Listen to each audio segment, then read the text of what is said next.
पर कांग्रेस की आपने बात की तो क्या आजाद समाज पार्टी एक तीसरे मोर्चे के रूप में प्रकल्प हम लगातार इसकी तैयारी कर रहे हैं, इसलिए हमने इन दलों से इन वर्गों की जो पार्टियां भी हैं उनसे भी हमारी जो है लगातार हमारे प्रभारी जी की, अध्यक्ष जी की, दूसरे भी हमारे प्रभारी सबकी बातचीत चल रही है। बड़ा सवाल ये है अभी इंद्र मेघवाल के न्याय की घटनाएं, उसमें कुछ बहुत बड़े काम नहीं हुए। जितेंद्र मेघवाल के परिवार को अब तक न्याय नहीं मिला है। कार्तिक भील का परिवार 2.5 महीने से 3 महीने से ज्यादा हो गया, सड़कों पे धूल फांक रहा है। उसके बच्चे याचना कर रहे हैं, लेकिन अभी तक कोई कार्रवाई नहीं हुई है। उसके बाद ओम प्रकाश रैगर का मामला हो और तमाम तरह से जो और अन्याय के मामले हैं जो रोज हो रहे हैं, चाहे सामाजिक असमानता का हो, चाहे उसके अलावा सामाजिक बहिष्कार का हो, चाहे घोड़े से उतारने का, कुछ भी हो, उनमें भी कोई ठोस कार्रवाई नहीं हो। जो सरकार हमें न्याय नहीं दिला सकती वो हमें अधिकार क्या देगी? तो इस निकम्मी सरकार पर हम लोगों का भरोसा नहीं। इसलिए जो बेचैनी है वही बेचैनी जनता के विस्फोट के रूप में आपको देखने को मिली कि वहां पूरा प्रशासन शासन में फेल हुआ, सारे बैरिकेटिंग तोड़ दे गए और वो पूरा ग्राउंड खचाखच भरा हुआ था। वहां बैठने की जगह नहीं थी, ना खड़े हो गए। तो जनता तैयार है बदलाव के लिए, क्योंकि जनता अब थक चुकी है इनके झूठे वादों से, झूठी बातों से। जनता इनकी बातों में नहीं आने वाली। क्या कह रहे 14 अप्रैल को जयंत जी और अखिलेश जी को साथ ले जाने का क्या रणनीति? देखिए, रणनीति नहीं है, हमारा प्रयास है कि हम सब लोग मिलके जो सामंतवादी और जो मनुवादी ताकतें हैं, जो भारतीय संविधान को खत्म कर देना चाहती है, उन ताकतों को रोकने का काम करें। और इसमें हमने पहल की, हमने उन दोनों भाइयों से कहा कि आइए इस बार सबसे बड़ा काम ये है कि 14 अप्रैल को जहां बाबा साहब अम्बेडकर पैदा हुए, मऊ जन्मभूमि, हम लोग सब लोग नमन करने चले, क्योंकि वो भी इस लड़ाई को अब लड़ना चाहते हैं। और हमने इसके लिए सार्थक प्रयास किया कि लड़ाई लड़ी जाए। और ये लड़ाई तब तक चलती रहेगी जब तक असमानता की व्यवस्था खत्म ना होके और भारतीय संविधान या पूर्ण रूप से लागू ना हो। उसको लागू कराने के लिए हमें सरकार की जरूरत है, क्योंकि कानून सड़कों पे नहीं बनते।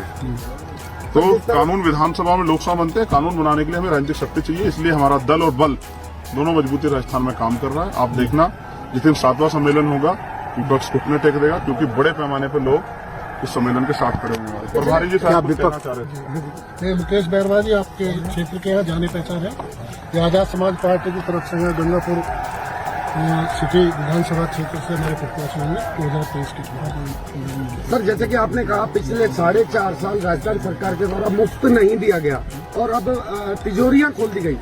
क्या किसकी तिजोरी? जनता का पैसा।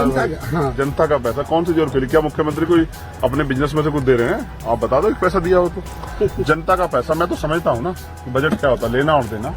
जनता से लिया जो टैक्स है उसी को जनता को दे रहे हैं। 4.5 साल तो दिया नहीं, 4.5 साल तो अपने लोगों को दिया। अब आप देखो 51% नौजवान है राजस्थान में, और उसके क्या हालात है? उसके हालात ये हैं कि सारी भर्ती में पेपर लीक होते हैं। अच्छे वालों की समस्या देख लो, या जो वो थर्ड ग्रेड वाले टीचर्स हैं, उनकी 85,000 ट्रांसफर बाकी, उन पर अब तक कोई कार्रवाई नहीं। तो मैं समझता हूँ सरकार ने 4.5 साल तो नहीं सुना। और फिर हमारे लोगों की सभा रोकी जाती है, उन पर मुकदमे लगाया जाता है। आरएसएस के यहाँ सभा कराते हैं मुख्यमंत्री जी। पाली में जिस दिन हम जितेंद्र मेघवाल के साथ में अन्याय के खिलाफ लड़ने गए थे, उस दिन आरएसएस का पद संचालन होता है। सरकार, हमारे लोग देख रहे हैं कि सरकार किसकी है। ये सरकार बीजेपी की है, कांग्रेस की, आरएसएस की सरकार है। हमारे लोग देख रहे हैं कि जो लोग संविधान को बदलना चाहते हैं, ये सरकार उनको मदद कर रही है। ऐसे लोगों को हमारे लोग सबक सिखाएंगे। सर, आगरा में हिंदू संत ने रामभद्राचार्य जी ने बोला, मरे मुलायम काशीराम, प्रेम से बोलो जय श्री राम। इस पर आपकी क्या बीमारी, आपकी क्या रणनीति है? देखो, मैं फिर कह रहा हूँ, कोई भी ऐरा गहरा कुछ बोल देगा और हम लोग लड़ते फिरेंगे, ये हमारा काम नहीं है। हम पढ़े लिखे लोग हैं जी। वो बोलते इसलिए कि हम उसमें उलझे रहे जी। और साहब तो मर गए हैं, वो मरे नहीं हो तो अमर हो गए। नेताजी भी अमर हो गए हैं। उन्होंने जो किया, उनके कारवा को आगे बढ़ाने के लिए हम लोग काम करें। कितने काशीराम मारोगे? कितने नेता मुलायम सिंह यादव मारोगे?